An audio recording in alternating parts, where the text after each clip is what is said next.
ನಮಸ್ಕಾರ. Court beet ನ್ಯೂಸ್ಗೆ ಸ್ವಾಗತ. ಅಪಘಾತದ ವೇಳೆ ವಾಹನದ ಪರವಾನಗಿ ಮತ್ತು ಕ್ಷಮತಾ ಪ್ರಮಾಣ ಪತ್ರ ಫಿಟ್ನೆಸ್ ಸರ್ಟಿಫಿಕೇಟ್ ಇಲ್ಲದೆ ಇದ್ದರೂ ವಿಮಾನ ಕಂಪನಿಯು ಅಪಘಾತದ ಸಂತ್ರಸ್ತರಿಗೆ ಪರಿಹಾರ ನೀಡಬೇಕು ಎಂದು ಕರ್ನಾಟಕ ಹೈಕೋರ್ಟ್ ತೀರ್ಪು ನೀಡಿದೆ. ಕರ್ನಾಟಕ ಹೈಕೋರ್ಟ್ನ ನ್ಯಾಯಮೂರ್ತಿ ಗೌರವಾನ್ವಿತ ಟಿ.ಜಿ. ಶಿವಶಂಕರೇಗೌಡ ಅವರಿದ್ದ ಏಕಸದಸ್ಯ ನ್ಯಾಯಪೀಠ ಈ ತೀರ್ಪು ನೀಡಿದೆ. ತಮ್ಮ ವಿರುದ್ಧದ ತೀರ್ಪನ್ನು ರದ್ದುಗೊಳಿಸಬೇಕು ಎಂದು ಶ್ರೀರಾಮ್ ಜನರಲ್ ಇನ್ಶೂರೆನ್ಸ್ ಕಂಪನಿ ಮತ್ತು ಹೆಚ್ಚಿನ ಪರಿಹಾರ ಕೋರಿ ಅರ್ಜಿದಾರರು ಸಲ್ಲಿಸಲಾದ ಅರ್ಜಿಗಳನ್ನು ವಿಚಾರಣೆ ನಡೆಸಿದ ನ್ಯಾಯಪೀಠ ಈ ತೀರ್ಪು ನೀಡಿದೆ. ಅಪಘಾತಕ್ಕೆ ಒಳಗಾದ ವಾಹನಕ್ಕೆ ಫಿಟ್ನೆಸ್ ಇಲ್ಲದಿದ್ದರೂ ನ್ಯಾಯಮಂಡಳಿ ಪರಿಹಾರ ನೀಡುವಂತೆ ವಿಚಾರಣಾ ನ್ಯಾಯಾಲಯ ತೀರ್ಪು ನೀಡಿದೆ. ಇದು ಸರಿಯಲ್ಲ, ಹಾಗಾಗಿ ತೀರ್ಪನ್ನು ಬದಿಗಿರಿಸಿ ವಿಮಾ ಕಂಪನಿ ಅರ್ಜಿಯನ್ನು ಪುರಸ್ಕರಿಸಬೇಕು ಎಂದು ವಿಮಾ ಕಂಪನಿ ವಾದಿಸಿತು.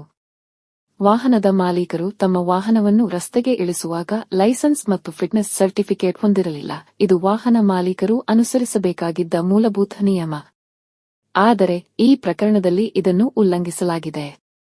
ಈ ಕಾರಣದಿಂದ ವಿಮಾ ಕಂಪನಿ ಪರಿಹಾರ ನೀಡಲು ಅರ್ಹವಲ್ಲ.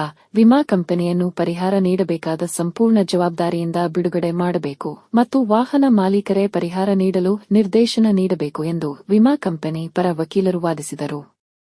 ಇದೇ ವೇಳೆ ಪರಿಹಾರದ ಮೊತ್ತವನ್ನು ಹೆಚ್ಚಳ ಮಾಡಿ ಆದೇಶ ಹೊರಡಿಸಬೇಕು ಎಂದು ಮೃತ ಸಂತ್ರಸ್ತರ ಪತ್ನಿ ಕೋರಿಕೆ ಸಲ್ಲಿಸಿದ್ದರು. ಉಭಯ ಪಕ್ಷಕಾರರ ಪರವಾಗಿ ಮಾಡಲಾದ ವಾದವನ್ನು ಆಲಿಸಿದ ನ್ಯಾಯಪೀಠ ಸಂತ್ರಸ್ತರ ಪರ ಅರ್ಜಿಯನ್ನು ಭಾಗಶಃ ಪುರಸ್ಕರಿಸಿತು. ಪರಿಹಾರದ ಮೊತ್ತವನ್ನು 13,44,000 ರೂಪಾಯಿಗಳಿಂದ 13,88,000 ರೂಪಾಯಿಗಳಿಗೆ ಹೆಚ್ಚಳ ಮಾಡಿತು. ಶೇಕಡಾ 6% ಬಡ್ಡಿ ಸೇರಿಸಿ ಪಾವತಿ ಮಾಡುವಂತೆ ಆದೇಶ ಹೊರಡಿಸಿತು. ಇದೇ ವೇಳೆ ವಿಮಾ ಕಂಪನಿಯ ಅರ್ಜಿಯನ್ನು ತಿರಸ್ಕರಿಸಿದ ನ್ಯಾಯಪೀಠ ಪರಿಹಾರದ ಮೊತ್ತವನ್ನು ನೀಡುವ ಜವಾಬ್ದಾರಿಯಿಂದ ವಿಮಾ ಕಂಪನಿ ನುಣುಚಿಕೊಳ್ಳುವಂತಿಲ್ಲ ಎಂದು ತೀರ್ಪು ನೀಡಿತು. ಸ್ವರಣ್ ಸಿಂಗ್ ವರ್ಸಸ್ ಯಲ್ಲವ್ವ ಪ್ರಕರಣದಲ್ಲಿ ಮಾನ್ಯ ಸುಪ್ರೀಂ ಕೋರ್ಟ್ ನೀಡಿರುವ ತೀರ್ಪನ್ನು ಉದ್ಧರಿಸಿದ ನ್ಯಾಯಪೀಠ ಮೂಲಭೂತ ನಿಯಮದ ಉಲ್ಲಂಘನೆ ಆಗಿದ್ದರೂ ವಿಮಾ ಕಂಪನಿಯೇ ಪರಿಹಾರ ನೀಡುವ ಹೊಣೆಗಾರಿಕೆ ಹೊಂದಿದೆ ಎಂದು ತೀರ್ಪು ನೀಡಿತು.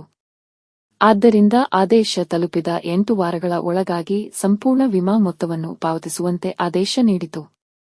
ಈ ಸುದ್ದಿ ಇಷ್ಟವಾದರೆ ಒಂದು ಲೈಕ್ ಮಾಡಿ. ನಿಮ್ಮ ಅನಿಸಿಕೆ ಮತ್ತು ಅಭಿಪ್ರಾಯಗಳನ್ನು ಕಾಮೆಂಟ್ ಬಾಕ್ಸ್ನಲ್ಲಿ ತಿಳಿಸಿ. ಚಾನಲ್ ಸಬ್ಸ್ಕ್ರೈಬ್ ಮಾಡಲು ಮರೆಯದಿರಿ. ಹೆಚ್ಚಿನ ಸುದ್ದಿಗೆ ನೋಡುತ್ತೀರಿ ನಮ್ಮ ಚಾನೆಲ್.